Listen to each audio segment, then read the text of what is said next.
Hello all. आज हम लोग देखेंगे रीडिंग कॉम्प्रिहेंशंस को कैसे सॉल्व करें। ओके, तो पहले तो हम लोग टारगेट अपना जान लेते हैं इसके थ्रू कि इस वीडियो से हम लोग क्या अचीव करना चाहते हैं। तो सी साइट में हम लोगों को टारगेट करना है रीडिंग कॉम्प्रिहेंशन वाले पार्ट से कि 22 क्वेश्चंस प्लस हम लोग के सही हो। वो क्या इंश्योर करेगा कि इससे हमको 50 प्लस मार्क्स आ जाएंगे। ओके, उसके बाद हमको 15-20 मार्क्स और चाहिए होंगे। ठीक है, 20 मार्क्स और आ जाएंगे तो हमारा टोटल स्कोर 70 हो जाएगा। ओके, तो इसमें हमारा यही टारगेट है कि 22 प्लस क्वेश्चंस कैसे सही करें। अब उसके लिए क्या है कि इसको वीडियो को हम लोग 2 पार्ट में पढ़ेंगे। फर्स्ट पार्ट में हम लोग बेसिक रूल्स पढ़ेंगे जो हम लोग बाकी हर जगह पे पढ़ते हैं, है ना, जो सी सेट में हम लोग अप्लाई भी करते हैं, बट उनसे ज़्यादा बेनिफिट होता नहीं है। ओके, बाकी हर जगह हम लोग ये चीज़ें पढ़ते हैं, बेसिक रूल्स की नेगेटिव होना चाहिए, क्या पॉजिटिव होना चाहिए, क्या एलिमिनेट करना चाहिए, तो वो हम लोग एक बार इसके अंदर पढ़ लेंगे। बट जो सेकेंड पार्ट होगा, एक्स्ट्रा टिप्स प्लस उसके हम लोग कैसे उनको अप्लाई करना है उसके लिए एग्जाम्पल्स भी करेंगे। ओके, तो ये आपके लिए एक तरह का मैजिक पोशन का काम करेगा पार्ट 2। ओके, तो इसको ज़रूर देखना। एंड इसका पूरा क्रेडिट मैं दूंगा कैप्टन्स डगआउट को। You can reach out to him on Telegram and I would like to thank you for these extra tips. Okay, चलो स्टार्ट करते हैं। पहले हम लोग कन्वेंशनल तरीका पढ़ते हैं, पार्ट 1। ओके, तो पार्ट 1 का प्रोसेस क्या होता है, पहले तो हम लोगों को प्रोसेस देख लेते हैं कि कैसे सॉल्व करने हैं सी सेट को। ओके, तो सबसे पहले हम लोग को ऑप्शंस रीड करने हैं, डायरेक्ट हम लोग को पैसेज नहीं पढ़ना है, क्योंकि पैसेज पढ़ेंगे तो उसी में टाइम निकल जाएगा। ओके, हम लोग को टारगेट करना है कि रीडिंग कॉम्प्रिहेंशन वाला जो पूरा पार्ट है वो हम लोग 30 मिनट्स के अंडर अंडर पूरा सॉल्व कर लें। ओके, वैसे यूजुअल टाइम तो 20 मिनट्स के अंदर हो जाना चाहिए, but max to max 30 minute. Okay, तो उसके लिए क्या प्रोसेस फॉलो करना है कि सबसे पहले हमको ऑप्शंस रीड करने हैं। उसके बाद बेस्ड ऑन पार्ट 1 जो हम लोग पार्ट 1 में पढ़ेंगे उसके हिसाब से हम लोगों को एलिमिनेट करने हैं नेगेटिव स्टेटमेंट्स। ओके, अब सपोज एलिमिनेट करने के बाद कितने रिमेनिंग रह जाते हैं, अगर एक स्टेटमेंट बचता है तो वही आंसर हो जाएगा। अगर 2 स्टेटमेंट बचते हैं तो इस केस में हमको क्या करना है कि कंटेक्स्ट देखना है, पैसेज किस बारे में बात कर रहा है, तो उस कंटेक्स्ट से जो क्लोजेस्ट ऑप्शन होगा उन दोनों में से वो हमारा आंसर हो जाएगा। ओके, अभी तक हमने पैसेज रीड नहीं किया है। ओके, सिर्फ उसका कंटेक्स्ट देखा है कि वो किस बारे में बात कर रहा है, लाइन टू लाइन नहीं रीड किया है। ओके, ये हो गया अगर 1 या 2 रह जाते हैं। अगर 3 या 4 रह जाते हैं, 4 मतलब अगर एक भी एलिमिनेट नहीं हो रहा है, 3 मतलब सिर्फ एक ऑप्शन एलिमिनेट हो रहा है, तो इस केसेस में हम लोग पार्ट 2 अप्लाई करेंगे जो हम लोग आगे पढ़ेंगे। ओके, तो ये हमारा प्रोसेस रहेगा पूरा। इससे हमारा टाइम भी सेव होगा क्योंकि हमें लाइन टू लाइन नहीं पढ़ना है, सिर्फ कंटेक्स्ट देखना है। ओके, अब पार्ट 1 में ओके, तो करेक्ट पहले देख लेते हैं। जो ऑप्टिमिस्टिक स्टेटमेंट्स होती हैं, है ना, वो करेक्ट होती हैं। पॉजिटिव जो टोन में बात करती हैं वो करेक्ट होती हैं, या तो जिनमें सिंपल लैंग्वेज यूज़ की हो और जो फ्यूचरिस्टिक बात कर रहा हो वो भी करेक्ट होगा। कुछ सॉल्यूशन दे रहा हो तो वो भी करेक्ट होगा, ये तो कॉमन सेंस है। और जो प्रैक्टिकल या फिर जो वाइडर पर्सपेक्टिव में बात कर रहा हो तो ऐसे स्टेटमेंट सारे क्या होंगे, करेक्ट होंगे। ओके, इनकरेक्ट क्या होंगे, जो पेसिमिस्टिक हो, नेगेटिव टोन में हो, या तो स्ट्रॉन्ग या एक्सट्रीम वर्ड्स यूज़ कर रहे हो, किसी को क्रिटिसाइज कर रहे हो, स्टीरियोटाइप कर रहे हो, है ना, या तो कोई कंडीशन पुट फॉरवर्ड कर रहे हो या रिस्ट्रिक्शन लगा रहे हो, तो ऐसी चीज़ें इनकरेक्ट होती हैं। इसको आप पढ़ के ही एलिमिनेट कर सकते हो। तो ये पार्ट 1 था, ये हम लोग हर जगह पढ़ते हैं। Okay, next move on to part 2। अब पार्ट 2 में टोटल 8 हैं टिप्स। ओके, तो इनको हम लोग एक एक करके कवर करते हैं।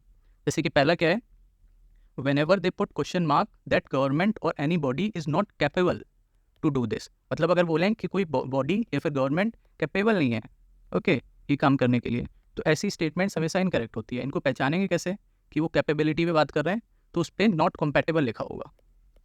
ओके, तो जहाँ भी आपको नॉट कॉम्पैटिबल दिख जाए तो ऐसी स्टेटमेंट्स इनकरेक्ट होती हैं। जैसे हम लोग एग्जाम्पल देख लेते हैं, इस CSE 21 में एक ऑप्शन था, एक क्वेश्चन था पैसेज का, उसमें लिखा था नॉट कॉम्पैटिबल, तो ये ऑप्शन गलत था, इसको आप देखते ही काट सकते हो, है ना, क्योंकि आपको नॉट कॉम्पैटिबल दिख गया। ऐसी एक और ऑप्शन था CSE 21 में नॉट कॉम्पैटिबल, इसको भी आप हटा सकते हो। ओके, फिर से था देखो CSE 21 में 3 ऑप्शन में एक ही टिप अप्लाई हो गई, नॉट कॉम्पैटिबल, इसको भी आप हटा सकते हो। CSE 21 में था एक नॉट कॉम्पैटिबल, इसको आप हटा सकते हो। ओके, जैसे ही आप ये हटाओगे 3 वाला, ऑप्शन 1 ऑटोमेटिकली हो जाएगा। ओके, तो इसको कैसे अप्लाई करना है ये समझ गए हम लोग। नेक्स्ट देखते हैं, सेकंड क्या है, think logically how can reducing population can be the solution of any problem. मतलब पॉपुलेशन को रिड्यूस करना कैसे किसी चीज़ का सॉल्यूशन हो सकता है ना। इस चक्कर में तो चाइना ने 1 चाइल्ड 2 चाइल्ड पॉलिसी अपनाई थी, बट उसको भी दिक्कत होगी इसकी वजह से, है ना। तो इसलिए पॉपुलेशन रिड्यूस करना किसी भी चीज़ का सॉल्यूशन नहीं हो सकता है।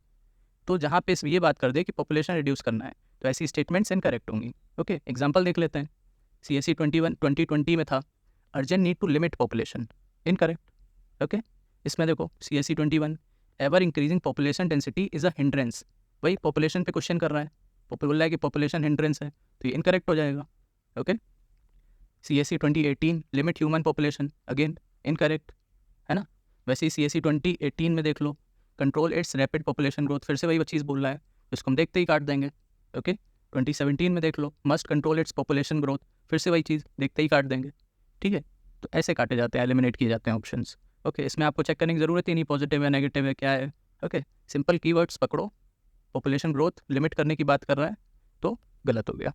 ओके, थर्ड देखते हैं, whenever they try to put all the responsibility of a particular thing on someone, मतलब अगर रिस्पॉन्सिबिलिटी किसी एक पे डाल दें, है ना, किसी थिंग पे भी हो सकता है या किसी समवन पे भी हो सकता है, किसी इंसान पे, किसी इंस्टीट्यूट पे, है ना, गवर्नमेंट पे, किसी पे भी एक पे रिस्पॉन्सिबिलिटी डालने की अगर बात करें तो वो जनरली रॉन्ग होगा। ओके, एग्जाम्पल देख लेते हैं, 23 में ही जैसे बोला था, adaptations to climate change and mitigation response are basically the responsibilities of the government, मतलब बोल रहा है इसका ये जो काम है ये रिस्पॉन्सिबिलिटी सिर्फ गवर्नमेंट की है ना, तो ये गलत है, ऐसा तो नहीं है।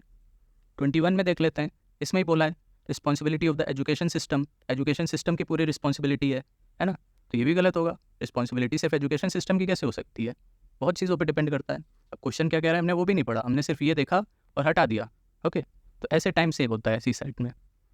21 CSE 21 में बोला है it is not the people but the sovereign who is responsible, मतलब बोल रहा है कि ये जो सोवरेनिटी है वो ही रिस्पॉन्सिबल है for all the problems of any dominion, है ना। ऑल कैसे बोल दिया, ऑल को भी छोड़ो, रिस्पॉन्सिबिलिटी एक पे डाल रहे हैं, है ना, तो इसलिए ये ऑप्शन गलत हो गया। नेक्स्ट 2013 में मॉडर्न एग्रीकल्चर इज़ रिस्पॉन्सिबल और for the destruction of environment, यही कैसे बोल दिया, है ना, सिर्फ यही कैसे रिस्पॉन्सिबल हो सकता है, नहीं हो सकता ना, तो ये स्टेटमेंट गलत हो गया। नेक्स्ट फोर्थ देखते हैं, फोर्थ टिप क्या है, whenever UPSC use words like replace और बैन, तो वो मोस्टली रॉन्ग होते हैं। ओके, तो इनको आप देखते ही एलिमिनेट कर सकते हो ऑप्शन को, रिप्लेस एंड बैन। देखो रिप्लेस आया, ये ऑप्शन गलत है, रिप्लेस आया, ऑप्शन गलत है, रिप्लेस आया, बैन आया, दोनों गलत हैं। ओके, 50-50 तो यही हो गया, रिप्लेस आया, ऑप्शन गलत है। ओके, तो रिप्लेस बैन दिख जाए कहीं पे तो वो ऑप्शन गलत होंगे। Next fifth, word often mostly correct होता है। ठीक है, तो जहाँ पे ऑफन दिख जाए वो मोस्टली वही ऑप्शन सही होगा। ओके, जैसे कि इसमें ऑफन था तो 1 वाला सही है, इसमें 1 सही है। ओके, एंड जहाँ पे भी नॉट, कैन नॉट, ये वर्ड्स यूज़ हो ना, नॉर, तो ये मोस्टली गलत होते हैं। जैसे यहाँ पे कैन नॉट यूज़ हो गया तो ये गलत हो जाएगा, तो जैसे ही आप 2 को एलिमिनेट करोगे आप आंसर वैसे ही आ जाएगा। 2 एलिमिनेट हो गया, ये तो नहीं हो सकता, इसमें 1 है नहीं, इसमें भी 1 नहीं है, तो यही होगा। ओके, 2020 का देख लेते हैं, ऑफन सही है ना, 1 ओनली। नेक्स्ट देखते हैं 2018 का, इसमें कहाँ है, नॉट ऑफन। ओके, नॉट आ गया उससे मतलब नहीं है, ऑफन तो आ गया। ओके, तो ये सही होगा, only 1। Next can often, often आ गया फिर से, तो ये स्टेटमेंट सही होगा। ओके, और बी वाले में तो ऑल लिख दिया है, all the countries of the world should be encourage, तो सारी कंट्रीज़ को हम लोग रिस्पॉन्सिबिलिटी कैसे ले सकते हैं कि सभी इनकरेज करेंगी, नहीं कर सकती ना, तो ये गलत हो जाएगा। नेक्स्ट 2015 में ये देख लेते हैं, इसमें आया था ऑफन, ये सही हो जाएगा। ओके, तो ऑफन हमेशा सही होता है। नेक्स्ट 6th देखते हैं, word large scale mostly incorrect, मतलब जहाँ पे भी लार्ज स्केल वर्ड दिख जाए वो गलत होगा। ओके, जैसे 23 में लार्ज स्केल आया था तो ये गलत होगा, ओनली आ गया है ना, तो ये गलत होगा। नेक्स्ट यहाँ पे भी देखो लार्ज स्केल गलत, लार्ज स्केल गलत, लार्ज स्केल गलत। ओके, तो जहाँ पे भी लार्ज स्केल दिख जाए वो गलत हो जाएगा, और लॉजिकल भी है ना, humans have been main reason for the large scale extinction of plant species, ऐसा किसने कह दिया, है ना। On the basis of above passage, the following assumptions have been made. Large scale on the soil erosion is a major reason for widespread food security in the world. हमको इतना पढ़ने की ज़रूरत ही नहीं है, हमको लार्ज स्केल दिखा बस हमने काट दिया।